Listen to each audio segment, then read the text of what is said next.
साल 1720 मराठा साम्राज्य तेजी से बढ़ रहा था और बाजीराव पेशवा अपने शानदार युद्ध कौशल से मुगलों और निजाम की सेना को धूल चटा रहे थे। लेकिन क्या आप जानते हैं कि उनकी जीत के पीछे सिर्फ तलवारबाजी नहीं बल्कि एक गुप्त सेना भी थी, एक ऐसी सेना जो अस्त्र शस्त्र से नहीं बल्कि बुद्धि और चालाकी से दुश्मनों को हराने का काम करती थी। वो थी एक खुफिया चालाक गुप्तचरों की सेना। मराठा साम्राज्य में एक खुफिया नेटवर्क था जिसे गुप्त पंथ कहा जाता था।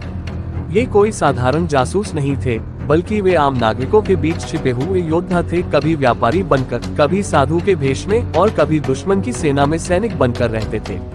1728 में बाजीराव पेशवा को खबर मिली कि निजाम उल मुल्क एक बहुत बड़ी सेना इकट्ठा कर रहा है और वह मराठों पर अचानक हमला करने की योजना बना रहा है। अगर हमला होता तो मराठों को भारी नुकसान हो सकता था। बाजीराव को जल्द ही एक गुप्त योजना बनानी थी, लेकिन बिना दुश्मन की पूरी खबर जाने वे कोई कदम नहीं उठाना चाहते थे। तभी उन्होंने अपने सबसे भरोसेमंद गुप्तचर रणजीत को बुलाया।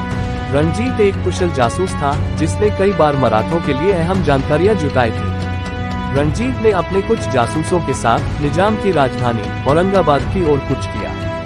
वहां उसने एक व्यापारी का भेष बनाया और जल्द ही निजाम की सेना के आपूर्तिकर्ताओं में घुस गया। धीरे धीरे उसने निजाम के सैनिकों से दोस्ती कर ली और यह पता लगाने में सफल हो गया कि हमला पैथन के पास से होने वाला था। लेकिन असली रहस्य ये था कि निजाम ने अपनी असली सेना को किले में छिपा कर रखा था ताकि मराठा भ्रमित हो जाएं और उन्हें अंदाजा ही न लगे कि असली युद्ध कहाँ होगा। ये जानकारी बाजीराव तक पहुंचाना बेहद मुश्किल था क्योंकि दुश्मन की चौकसी बहुत कड़ी थी। रणजीत ने एक अनोखा तरीका अपनाया। उसने एक कपड़े पर विशेष कोड में पूरी जानकारी लिखी और उसे एक साधारण मोची को दे दिया। मोची को ये संदेश बाजीराव तक पहुंचाना था। बाजीराव को जैसे ही संदेश मिला, उन्होंने तुरंत अपने सैनिकों को 2 भागों में बांटा। उन्होंने एक दल को पैथन भेजा ताकि निजाम को लगे कि मराठा वहीं हमला करेंगे, जबकि खुद अपनी असली सेना को लेकर सीधे निजाम के छिपे हुए किले पर धावा बोल दिया। बाजीराव के इस अप्रत्याशित हमले से निजाम पूरी तरह से चौंक गया। उसकी सेना बिखर गई और मराठों ने बड़ी जीत हासिल की। इस तरह एक गुप्तचर की छोटी सी चालाकी ने पूरे युद्ध का रुख बदल दिया।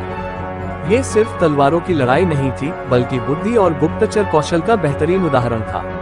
मराठा साम्राज्य की ताकत केवल योद्धाओं में नहीं बल्कि उनकी जासूसी व्यवस्था में भी थी। वीडियो पसंद आए तो चैनल को सब्सक्राइब करें और वीडियो को लाइक और शेयर करें। धन्यवाद।